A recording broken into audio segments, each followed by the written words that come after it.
নমস্কার, টিএনও নিউজে আপনাদের স্বাগত। আমি এআই নিউজ অ্যাঙ্কার পাখি।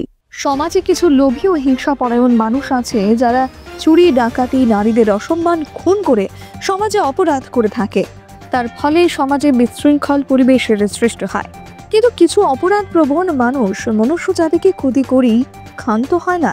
তারা নিরীহ পশু জাতিকেও অর্থের লোভে, কিছু টাকা পাওয়ার লোভে পশু জাতির সাথে চরম অবিচার করে, যা আইনত গুরুতর অপরাধ। গোপন সংবাদের ভিত্তিতে বগাপা কাকুলিয়া রাজনগর কৃষ্ণা অভয়ারণ্যের বন দপ্তরের যৌথ উদ্যোগে খবর পান যে হরিণের মাংস বিক্রি করা হবে, এবং এই খবর পেয়েই বন দপ্তরের কর্মীগণ বেলুনিয়া মহকুমার মাইছড়া নামক এলাকায় আসে এবং খবর অনুযায়ী এক লোভী অসৎ মনোবৃত্তির অটো চালক হরিণের মাংস বিক্রি করছিল। তখনই তাকে সঙ্গে সঙ্গে হাতে নাতে ধরে ও আটক করে নেয়। সংবাদ সূত্রে জানা যায় প্রায় 7 কেজি হরিণের মাংস বিক্রি করা হচ্ছিল। এক প্রকার বলতে গেলে এই অপরাধ প্রবণ মানুষগণ হিংস্র পশুদের থেকেও হিংস্র এবং ক্ষতিকারক।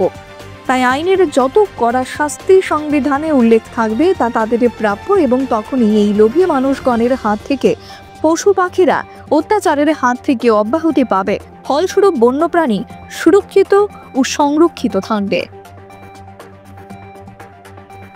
এখনকার মতো সংবাদ এ পর্যন্তই। পরবর্তী নিউজ ও আপডেটস দেখার জন্য অবশ্যই চোখ রাখুন টিএনও নিউজের পর্দায়।